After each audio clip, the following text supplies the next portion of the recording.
Hi, everyone. I'm Leonard Maltin, and I'm standing in the Walt Disney Archives on the Disney Studio lot in Burbank, California. We have some wonderful things to show and tell today. Joining me is Guy Williams, Jr. Leonard, how are you? I'm fine. And I'm also kind of dazzled. I've never seen this in person, and I guess you have. I used to wear it at home. Wow. A lot of kids wanted to be you. It was fun being me then. So let's take a look at this beauty. Now, I'm told it's all pretty much authentic, except this appendage to the sash was added for Zorro and Son, the short-lived 80s TV series. It's almost as I remembered it as a kid. And of course, in the 50s, they didn't have all the synthetics that they have today. So Right. I gathered that these were mostly woolens. Right. And couldn't have been terribly comfortable, especially shooting in warm weather and doing action scenes. Right. It got hot. Well, let's just explore how many different elements there are to this costume, okay? Well, let's start at the top. There's the hat, which was a Spanish-style hat. And they added a silver band. There was a silver band that went around the crown back. And then this is a leather... It's called a stampede strap, just to keep the hat from flying off while they're in the middle of a stampede. Ah, okay. Then we have the cape, which is magnificent. They had different weights for the cape. I think Really? The stunt cape was a lot lighter. The one for the close-ups or for the on-set work was pretty heavy. As a kid, I remember wondering what this little extra cord was that was hanging down. I could never figure it out. But I later learned that it's to tie off behind the back and up through the shoulder, because the cape is so heavy, it tends to pull back on the neck. So this would allow it to ride up on the shoulders and hold it there. Now, I'm no expert on capes, but I don't remember ever seeing one that has actually an armhole for the sleeve of the shirt to go through. The slits, yes. They had full movement of the arms through these slits, and I remember when my dad was fencing, the cape would often get in the way, so we'd pull it up and put it over one hand and fence with the other. All right, then we have a black shirt in this case. Right. With the, are these conchs here? I think there's metal silver buttons. Mm-hmm. Then we have a sash, and then the pants, and then the gloves.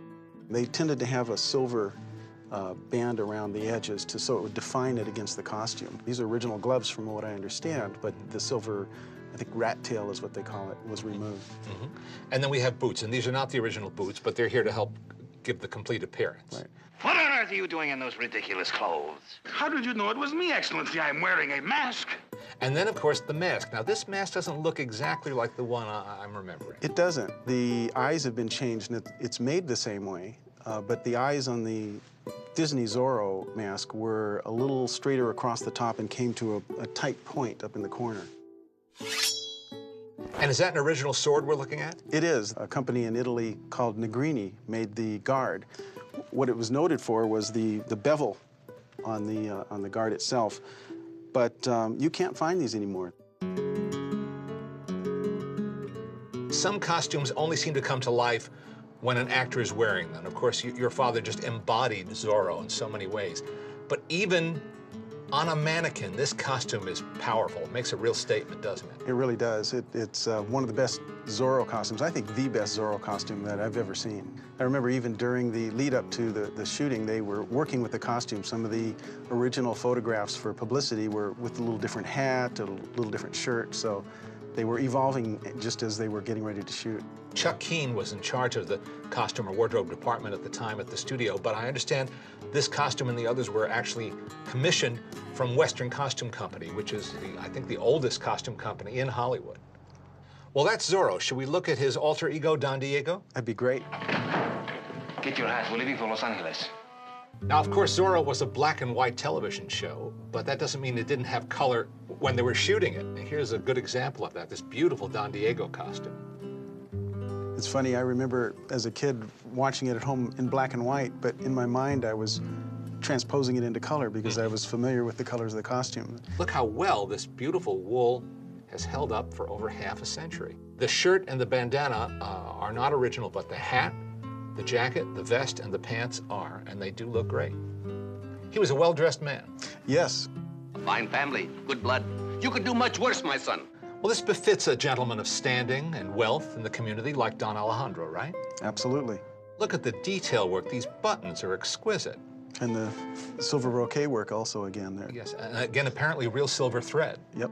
But I can't help but feeling you could see this costume in any number of Western films or films set in Spain or old California. We have another costume over here that only could have come from Zorro. Well, you might say we've saved the best for last because this, to me, is the ultimate Zorro costume artifact. Of course, your father never made a Z quite this big on the show. This uniform was worn in the series by Captain Toledano, played by Peter Adams, but it was later altered with this giant Z for Zorro and Son. You know, Leonard, I think I may have found something to top that one. Really? You remember Sergeant Garcia, right? Of course. I think I found the most famous, personally inflicted Z from the whole show. Now, these pants could only have belonged to Sergeant Garcia, especially as played by Henry Calvin. He was a man of ample girth. Well, there's no denying it. Sergeant Garcia's presence does carry weight. And I should say to all of you that these costumes, most of them were in the Disney costume inventory for years and years and years. And it wasn't that they were mishandled or mistreated, but they were just sort of sitting there. The good folks at the Disney Archive said, no, no, no, we have to pluck these out of inventory and put them on display, save them, restore them, and treat them as what they are, pieces of Disney history. That is an Italian blade, Don Diego. An excellent buy for 30 pesos. Our friends at the Walt Disney Archives have spread out a treasure trove of Zorro merchandise for us, but this is just a sampling, isn't it? Small sampling, yes. I think there were something like 500 licensed items. I think you're right. Well, let's see. Now, we could never reassemble all of that today, but they've done a pretty good job. Let's start over here with the Zorro mask and whip. Good Yep. for any occasion. And that actually, if I remember correctly, came with a little filament that goes in the end that actually made it crack. Oh, Like a neat. dental floss or something. Neat. And there's an approximation of Zorro's hat and a very small cape. And those are kind of cuffs, aren't they? The gauntlets. Gauntlets. Right. Very nice. Now, of course, every red-blooded kid had a lunchbox.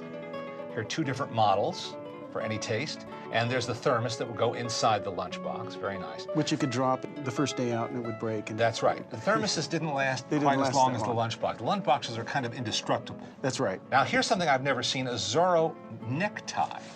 I would have thought this would be a bandana territory, but they call it a necktie. And what kind of gun would you call that? It's a replica of the flintlock that they used for the period. I don't know if it was technically accurate for the period, but that's what they used. And to make sure you understand that it represents Zorro, there's a decal to tell you so. Here's a less lethal-looking gun. This shoots water, right? That appears to be what that is, yes.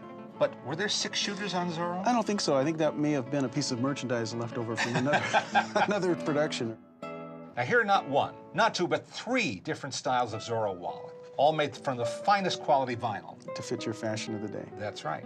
And play sets, wonderful figures. Those are really, really fun. I like that.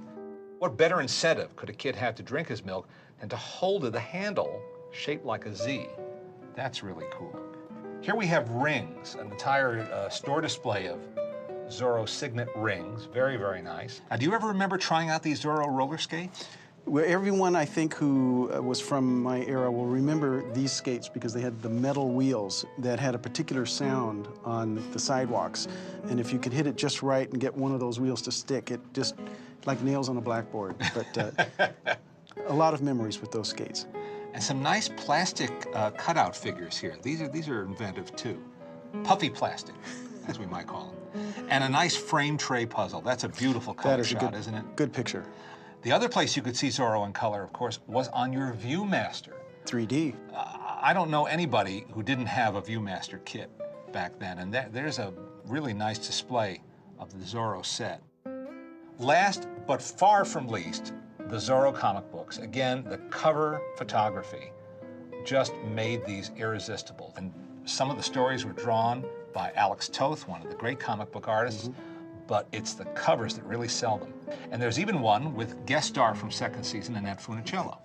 Who had a huge crush on my dad at the time. And that was actually Walt's 16th birthday present to her, to include her in, I think it was 2 or 3 episodes. Pretty cool. Do you have any recollections of particular toys or products that you cherish from that time? There were 2. There was the chalk tip sword, and there was a tent that was a canvas tent with a metal frame that you could put together and put out in the yard, and you could play like you were inside Zorro's secret lair, jump out with your sword. Great. You even posed for a series of pictures with your dad to promote some of this merchandise. At Disney Studios, in fact, while my dad was changing into his costume, I went into Walt's office and he had this huge box of all of this stuff and more, and started pulling the things out while we were waiting, one by one, and we were going through them all. And we did a photo shoot displaying most of the items. And the next day, that big box showed up at the house on the front door. And so I had all of this stuff. It was great. I knew that was special back then even. I'm so glad we had a chance to look at this. I am too. Brings back a lot of memories. I know, but you have memories that we'll never match. I mean, memories involving not only your dad, but Walt Disney himself. Right. That's hard to top. Yeah, that's special in my memory. I'll always enjoy that.